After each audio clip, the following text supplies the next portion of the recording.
નમસ્કાર દર્શક મિત્રો, મારી વિશેષ રજૂઆતમાં આપનું હાર્દિક સ્વાગત છે। મહત્વપૂર્ણ છે કે રાજકારણમાં જે પ્રમાણે અત્યારે ખળભળાટ જોવા મળી રહ્યો છે, જેમ જેમ દિવસ લોકસભાની ચૂંટણીને નજીક રહી રહ્યા છે તે અનુસાર જો વાત કરવામાં આવે તો હવે જે રાજકીય ગરમાવો આવ્યો છે ત્યારે એક મહત્વના સમાચાર કહી શકાય કે હાર્દિક પટેલ અત્યાર સુધી જે સતત કહેતો હતો કે હું કોઈ પણ પક્ષમાં નહીં જોડાઉં, હું રાજકારણમાં એન્ટ્રી નહીં કરું, પરંતુ તે જ હાર્દિકની જો વાત કરવામાં આવે તો તેનું જે પ્રમાણે અત્યારે પાસ કોર કમિટીની બેઠક મળી છે અને તેમાં એક એવા પણ સમાચાર આવ્યા છે કે હાર્દિક પટેલ હવે વિધિવત રીતે રાજકારણમાં પણ જોડાશે અને હાર્દિક પટેલ કોંગ્રેસમાં જોડાશે તેવા સમાચાર છે। રાજકોટથી જે પ્રમાણે આ સમાચાર આવ્યા છે, પાસ કોર કમિટીની બેઠકમાં આ મુદ્દાને લઈને નિર્ણય લેવાયો છે।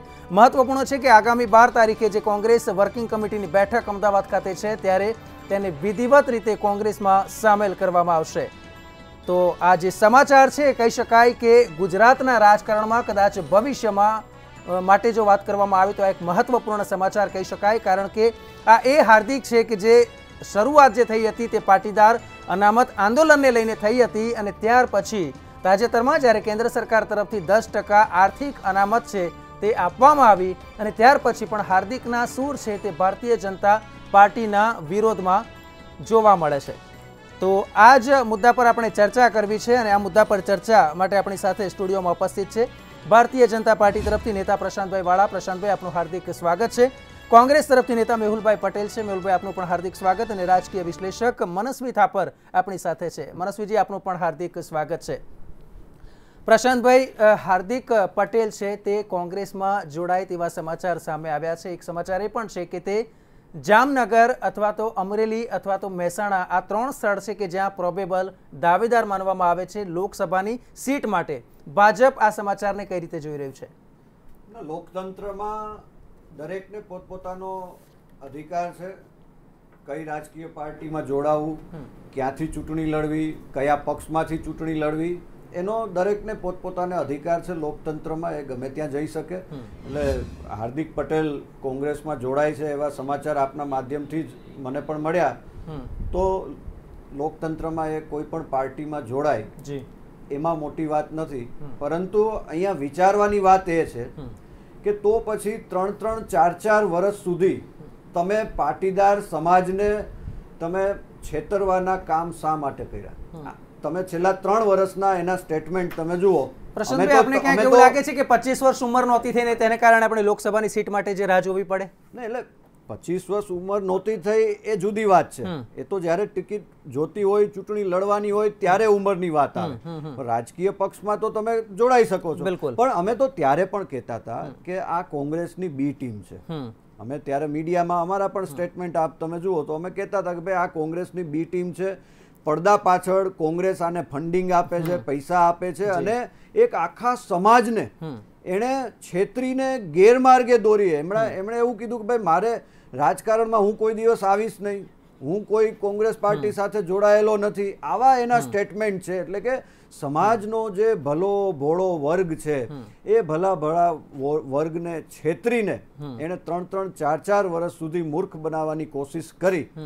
એ વાત છે ને એ નિંદનીય છે। બાકી એ કોઈ રાજકીય પાર્ટીમાં જોડાય એમાં અમને કોઈ વાંધો જ ન હોઈ શકે, પણ તમે જ્યારે પોતાની વ્યક્તિગત મહત્વાકાંક્ષા સંતોષવા માટે, પોતાના રાજકીય રોટલા શેકવા માટે એક ભલા ભોળા સમાજને તમે હાથો બનાવો, એ હું માનું છું કે પાપ છે।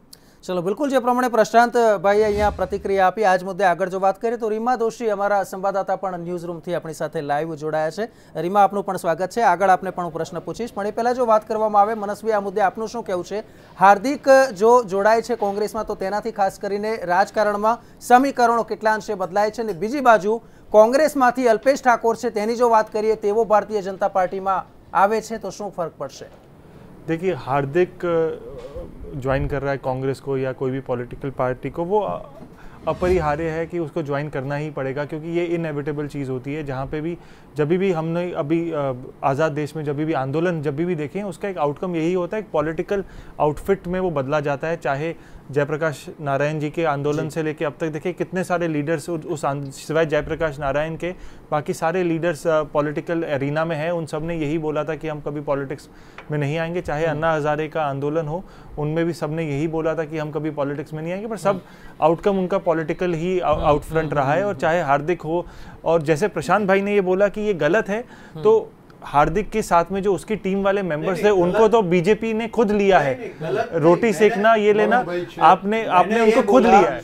मनोज जी 1 मिनट, मैं सॉरी आपको इंटरप्ट कर रहा हूं। मैंने ये बोला कि लोकतंत्र में सबको अधिकार है, कोई भी पार्टी में जाए, कोई भी पार्टी में सबसे वो गलत है। आपने बोला कि लेकिन लोगों से 3 साल लोगों के साथ जो उसने खिलवाड़ किया, हार्दिक उसने बोला कि मैं राजकीय आदमी नहीं हूं, मैं कोई राजकीय पार्टी से जुड़ूंगा नहीं, ये जो बात की ना ये गलत है, ये मेरा कहने का ये देखिए, ये सुनने में अच्छी लगती है, पर उन्हीं हार्दिक एक सिनोनिम हो गया पाटीदार आंदोलन का, पर हार्दिक के साथ उसकी टीम में बहुत सारे लोग थे, उनमें से कुछ लोगों ने बीजेपी को ज्वाइन किया। तो जब आप एथिकल स्टैंडर्ड्स हाई रखते हैं तो वो उसी स्टैंडर्ड को एक व्यक्ति के लिए नहीं, पर संपूर्ण सबके लिए हमको वही रखना चाहिए कि दूसरे लोगों को हमको नहीं लेना चाहिए, क्योंकि इन्होंने 3 साल तक लोगों को गुमराह किया। अगर ये हमारी मंशा है कि इन लोगों ने गुमराह किया है लोगों को, तो इनको हमने अपनी पार्टी में क्यों लिया?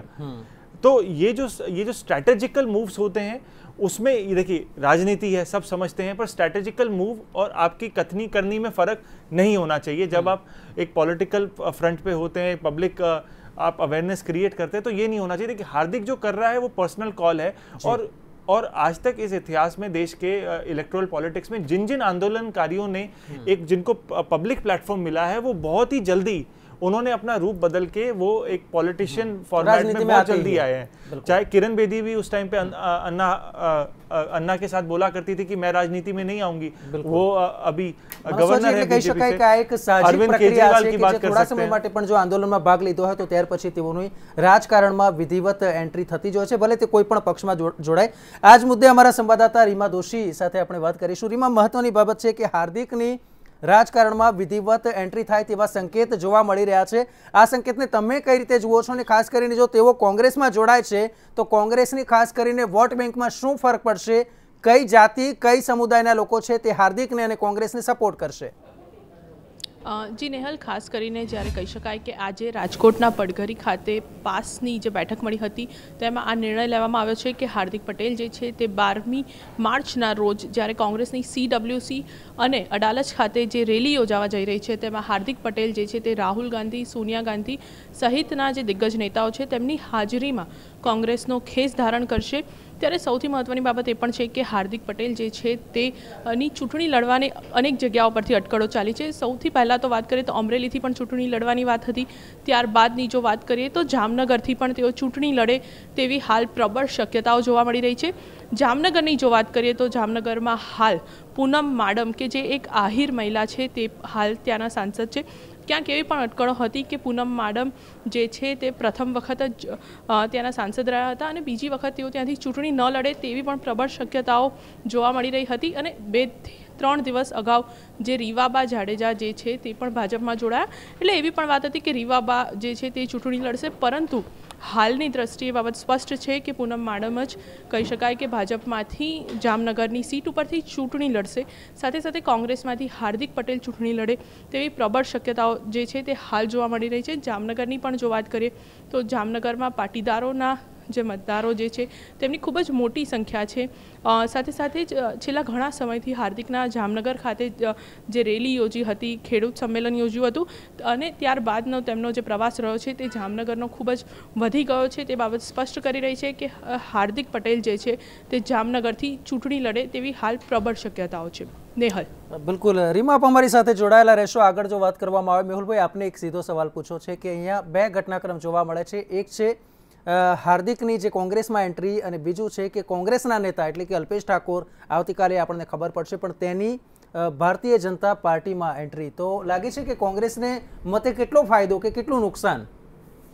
જો અલ્પેશભાઈની વાત કરવામાં આવે તો એમણે આ અફવાને ઓલરેડી ફગાવી દીધી છે કે આ અફવા ખોટી છે, બરાબર? તો એ પોઈન્ટ રહેતો નથી। બીજું જે હાર્દિકની વાત છે એ અમારા પાર્ટી તરફથી અલ્પેશની જો વાત કરવામાં આવે તો અલ્પેશે એવું પણ નથી કીધું, કારણ કે સામાન્ય રીતે એવું આપણે જોઈએ છે કે નેતા કહેતા હોય છે કે જેમ કે લલિત વસોયાએ કહ્યું છે કે હું આપઘાત કરી લઉં પરંતુ ભારતીય જનતા પાર્ટીમાં ના જોડાઉં, પરંતુ આ પ્રકારનું નિવેદન અલ્પેશનું નથી, કારણ કે ક્યાંક soft corner Bharatiya Janata party તરફ હોય તેવું લાગે છે। ધારો કે એવું જો કોઈએ કીધું, જેમ આપણને ખ્યાલ છે કે કુંવરજીભાઈએ કહેલું કે હું આગળી કાપી નાખું, એટલે એવું કહેવાનો પણ રાજકારણમાં મતલબ નથી રહેતો. પણ અલ્પેશભાઈએ સ્પષ્ટ શબ્દોમાં કહ્યું છે કે આ અફવાઓ છે, અને આપણને ખ્યાલ છે કે અગાઉ પણ આવી અફવાઓ ફેલાવેલી છે અલ્પેશભાઈના માટે જ, અને એમને અમારી પાર્ટી તરફથી પૂરું સન્માન આપવામાં આવ્યું છે. એમને AICC સેક્રેટરી બનાવવામાં આવ્યા છે, એમને ટિકિટ આપી, એના ઉપર જીતીને MLA બન્યા છે. તો એ વાત નથી રહેતી. હવે બીજી જો વાત તમે હાર્દિકની કરી રહ્યા છો, તો હાર્દિક અત્યારે હવે જે ચૂંટણી લડવા માટેની ઉંમર એની જે છે કે 25 વર્ષ એ વયમર્યાદા ધરાવે છે. બીજું એને એક પાટીદાર સમાજનો મોટો ટેકો છે કે એણે જે આખું આંદોલન કરેલું, અનામત આંદોલન, એના પાછળ જે લાખો કરોડો પાટીદારો જોડાયેલા હતા. હવે એને જે હમણાં પ્રશાંતભાઈએ વાત કરી, એક બે એના ઉપર મુદ્દામાં જો વાત કરું કે એ આવે છે એને જે કોંગ્રેસની બી ટીમ તરીકે ગણાવતા હતા, પણ એ વખતે કોંગ્રેસમાં નહોતો. ચોક્કસપણે અમે વિપક્ષમાં હતા, તો વિપક્ષ તરીકે અમને કોઈ પણ જે આંદોલન હોય જે સાચું લાગે તો એમાં અમારો ટેકો હોય. પણ એનો મતલબ એવું ના કરી શકાય કે એ વખતે કોંગ્રેસમાં હતો અથવા તો કોંગ્રેસ એને બીજી મદદ કરતી હતી. તો એ એમની વાત તદ્દન ખોટી હતી.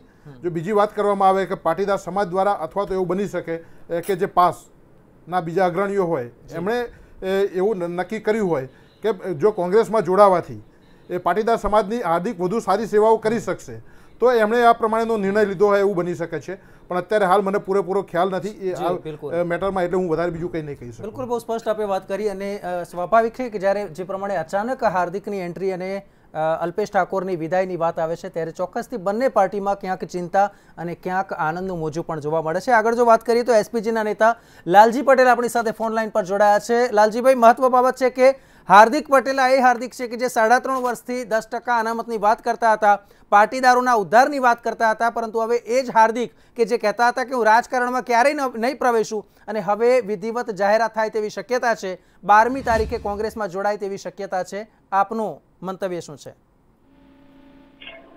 જ્યારથી પણ અનામત આંદોલન ચાલુ છે છેલ્લા 3.5 વર્ષથી, ત્યારે અનામત આંદોલન સાથે જોડાયેલા તમામ પાટીદાર આગેવાનો જાહેર સ્ટેજ ઉપર જે અમે બોલેલા છીએ કે અમે ફક્ત ને ફક્ત પાટીદાર સમાજના હિત માટે અને પાટીદાર સમાજને અનામત મળે એ મુદ્દા ઉપર જ લડીશું અને રાજનીતિમાં જોડાઈશું નહીં.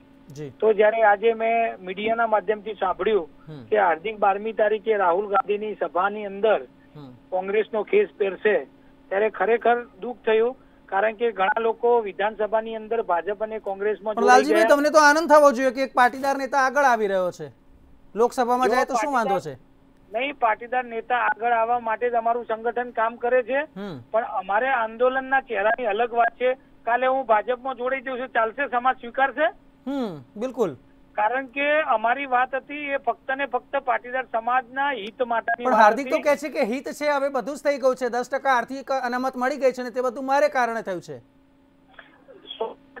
તમામ પાટીદાર અને સહકારના કારણે થયું છે. જયારે પણ અમે આકલ કરતા ત્યારે લાખોની સંખ્યાની અંદર પાટીદારો આવતા, અને જયારે તમે છેલ્લા 2 મહિનાથી તમે જોઈ શકો છો કે જયારે વાત ચાલી રહી છે રાજકારણમાં જોડાવાની, ત્યારે તમે જોવો તો કેટલી બધી મહેનત કરવા છતાં પણ પાટીદારો કોઈ સભામાં હાજરી આપતા નથી. બિલકુલ. એનું કારણ એ જ છે કે મુદ્દો અમારો ફક્ત ને ફક્ત અનામતનો હતો, અને જયારે આ રીતે રાજકીય પાર્ટીમાં જોડાવાની વાત થાય એટલે 100% સમાજ એને સહકાર આપતો નથી. અને બીજું કે જયારે વિધાનસભાની અંદર જયારે લોકો જોડાઈ ગયા કોંગ્રેસ અને ભાજપમાં, ત્યારે અમે આંદોલનની વાત કરીએ. લાલજીભાઈ, એવું આપણે સ્પષ્ટ કહી શકીએ કે હાર્દિકના આ જે નિર્ણય લેવામાં આવ્યો છે તેનો આપ વિરોધ કરો છો? નહીં, રાજકીય કોઈ પણ આગેવાન બને એનો વિરોધ નથી કરતો, પણ હજી સમયની બાકી છે. 2 દિવસ પહેલા પણ પાછના આગેવાનો એવું કહેતા હતા કે હજી સમાજના મુદ્દા પૂરા થયા નથી.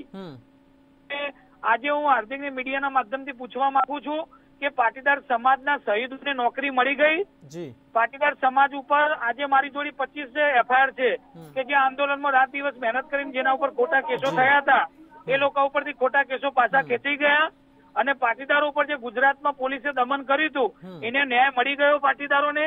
અને પછી કોઈ પણ પાર્ટીમાં જોડા તમને કોઈ વાંધો નથી, પણ જો મુદ્દા બાકી હોય અને 2 દિવસ પહેલા પણ પાછના આગેવાનો એવું કહેતા હોય કે હજી સરકારે અમારા મુદ્દા પૂરા કર્યા નથી, તો કેવી રીતે પાર્ટીમાં જોડાઈ શકાય? ચલો બિલકુલ, એટલે અહીંયા મહત્વની બાબત એ છે કે આજે પણ ઘણા મુદ્દા છે જે પેન્ડિંગ છે, પરંતુ હાર્દિકનું કહેવું છે કે હવે બધા જ મુદ્દા પૂરા થઈ ગયા છે, એટલે આ બાબતે પણ ક્યાંક રાજકારણ અત્યારે જોવા મળી રહ્યું છે.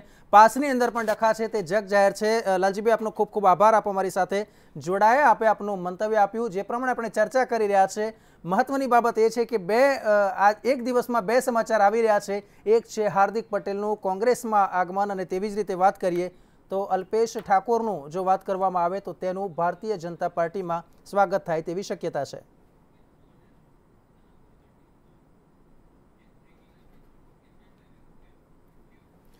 તો સમાચારમાં આગળ વાત કરીએ તો જે પ્રમાણે એક મહત્વપૂર્ણ સમાચાર સામે આવી રહ્યા છે, આ સમાચાર તરફ આપણે નજર કરીશું. આ સમાચારની વાત કરીએ તો અમદાવાદથી સમાચાર છે. અલ્પેશ ઠાકોરને સમાવવાથી ભારતીય જનતા પાર્ટીને નુકસાન થાય તેવી પૂરેપૂરી શક્યતા છે. પૂર્વ ધારાસભ્ય જગરૂપસિંહ રાજપૂતનો એક પત્ર છે. આ પત્ર છે તે મુખ્યમંત્રીને લખવામાં આવ્યો છે, અને આ પત્રમાં ખાસ તેમણે કહ્યું છે કે જો અલ્પેશ ઠાકોરને ભારતીય જનતા પાર્ટીમાં સમાવવામાં આવશે તો રાજસ્થાન, ઉત્તર પ્રદેશ, બિહાર અને મધ્યપ્રદેશના જેટલા પણ લોકો ગુજરાતમાં વસે છે તેઓ લોકોમાં નારાજગી પ્રવર્તી શકે છે, અને આ બાબતે ગંભીરતાથી આ મુદ્દાનો હલ લાવવો જરૂરી છે, અને એટલા માટે જ અલ્પેશ ઠાકોરને કોઈ પણ ભોગે ભારતીય જનતા પાર્ટીમાં લાવવામાં ના આવે. જગરૂપસિંહનું આ નિવેદન સામે આવ્યું છે, કારણ કે તેમનું કહેવું છે કે ગુજરાતમાં તો ભાજપને નુકસાન થશે, પણ અન્ય રાજ્યોમાં પણ નુકસાન થશે, કારણ કે ગુજરાતમાં પરપ્રાંતીય લોકો ખૂબ જ મોટી માત્રામાં રહે છે, અને આજે પરપ્રાંતીય મુદ્દે જે કેટલાક નિવેદન થોડા સમય પહેલા અલ્પેશ ઠાકોર તરફથી આપવામાં આવ્યા હતા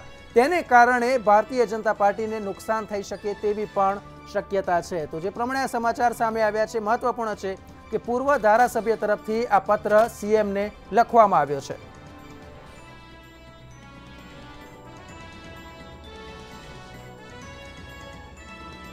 તો આજ મુદ્દે વાત કરવામાં આવે તો આપણી સાથે ન્યૂઝ રૂમથી લાઈવ સોનલબેન જોડાઈ ગયા છે. સોનલ અનડકટ. સોનલજી, આપનું પણ સ્વાગત છે, અને સાથે જે પ્રમાણે આપણી ચર્ચા છે, સોનલજી આપની પાસે હું આવું તે પહેલા મનસ્વીજી આપને એક સવાલ મારે પૂછવો છે. એક સીધી બાબત છે કે જો જે પ્રમાણે સમાચાર આવી રહ્યા છે કે મહત્વની બાબત છે કે રાજસ્થાન, યુપી, બિહારના જે લોકો છે તેમના મત પણ ઘટી શકે છે, રાજકારણ ઉપર સીધી અસર પડી શકે છે, ભાજપને નુકસાન થઈ શકે તેવી શક્યતા છે જો અલ્પેશ ઠાકોરને લાવવામાં આવે તો. કઈ રીતે જુઓ છો આપ मनीषू जी?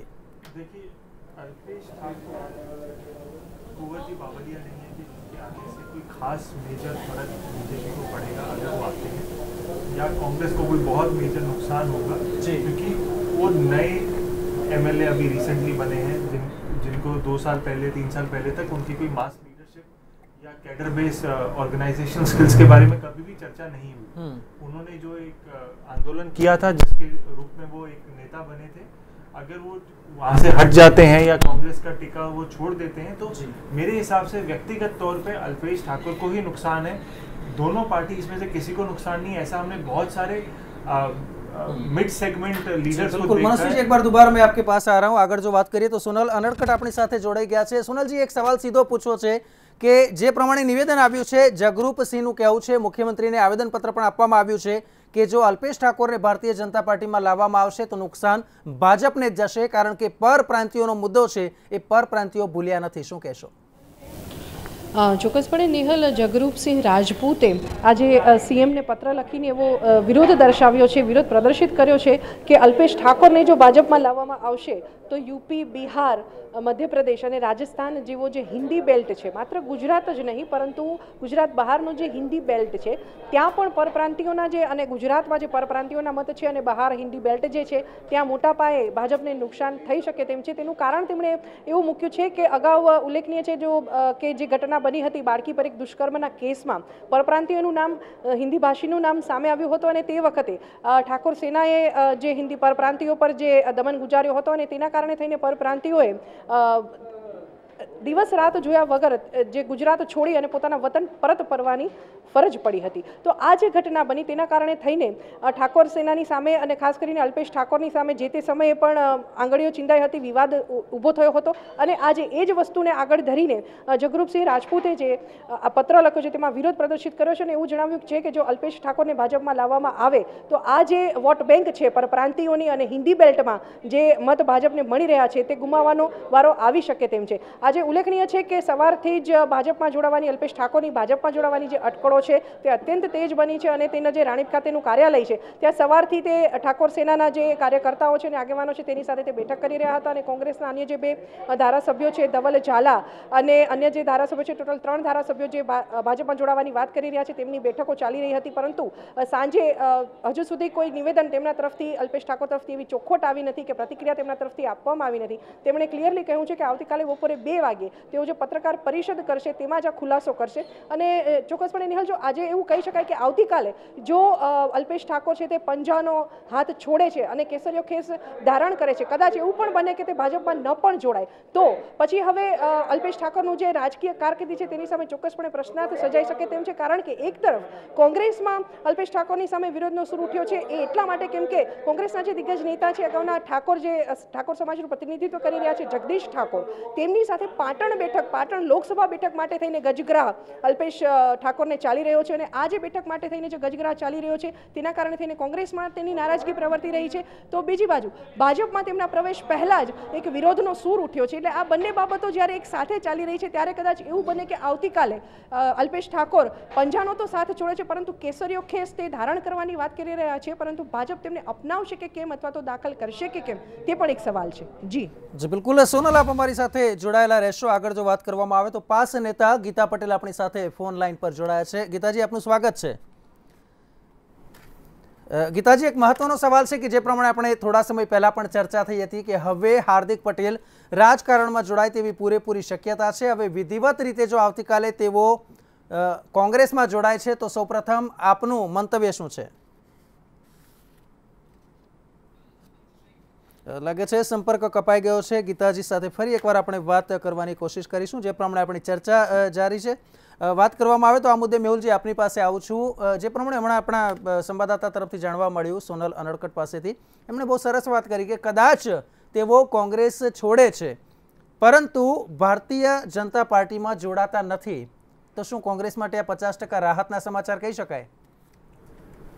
જે અગાઉ પણ મેં કહ્યું એ પ્રમાણે કે આ એક ફક્ત અફવા છે, તો આના ઉપર એટલું ધ્યાન આપવાની કોઈ જરૂર નથી. અને બીજેપી તરફથી જે ફેલાવવામાં આવે છે કે જે ઠાકોર સમાજ કે જે વર્ષોથી એ કોંગ્રેસ પાર્ટી સાથે જોડાયેલો છે, તો એમાં જે ભેદભાવ કરવા માટે અથવા તો એમનામાં કંઈ ચિંતાની લાગણી પેદા કરવા માટેનું. બીજું, અત્યારે જો જે તમારા સમાચાર છે કે હાર્દિક પટેલ વિશેના, તો પાટીદાર સમાજ એ પણ જો કોંગ્રેસ સાથે જોડાય છે અને વર્ષોથી જે ઠાકોર સમાજ પણ જોડાયેલો છે, તો આ ચોક્કસપણે બીજેપી માટે ચિંતાનું કારણ છે. એટલા માટે જ આ એક ઊભું કરવામાં આવે છે કે એમના તરફથી બતાવવામાં આવી રહ્યું છે કે એ કોંગ્રેસ છોડી રહ્યો છે અને ભાજપમાં જઈ રહ્યો છે.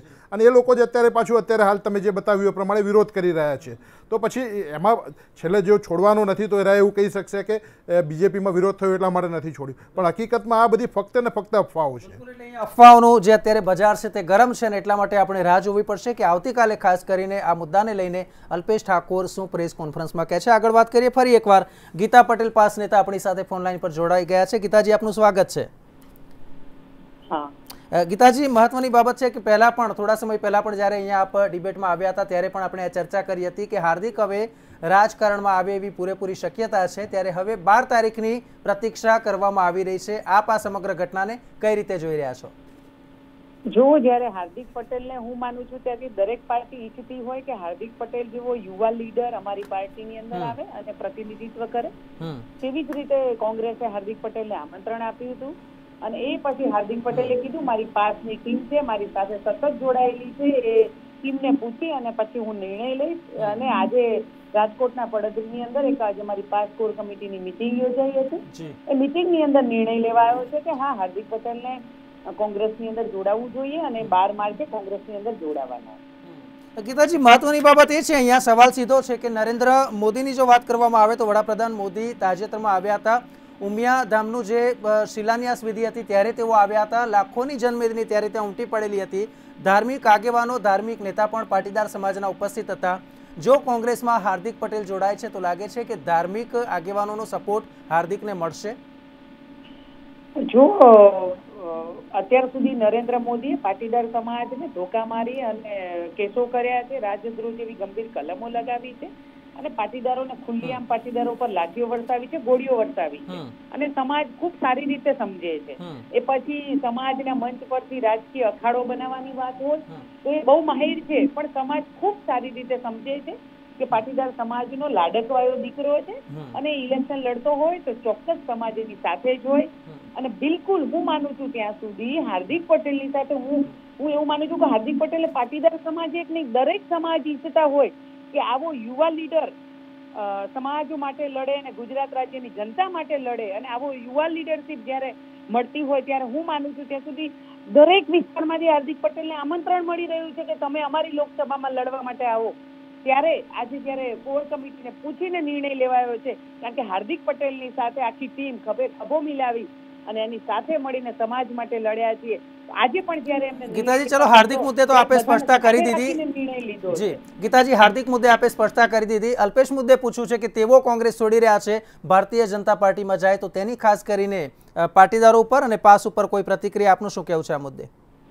જો હજુ અલ્પેશ ભાઈએ હજુ સ્પષ્ટતા નથી કરી, ત્યાં સુધી હું ન માની શકું કે ભાજપની અંદર જોડાશે, કારણ કે એમને સમાજ માટે બહુ મોટી લડાઈ લડી છે અને સમાજમાં જે કહેવાય ને દુર્ગુણ, એના માટે થઈને દારૂબંધી માટેની ખૂબ સારી લડાઈ લડી હતી યુવાનો માટેની.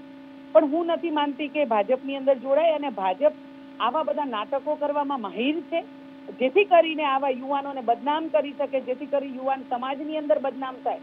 પણ આવા યુવાનો, જે મજબૂત યુવાનો સમાજો માટે લડતા હોય છે તો આગળ પણ લડતા રહે છે. એટલે આવી બધી રાજકીય, અને હું માનું છું ત્યાંથી હલકી કક્ષાની રાજનીતિ જો આ ભાજપ રમતી હોય, પણ એમાં હું માનું છું ત્યાં સુધી ખરી નથી ઉતરવા.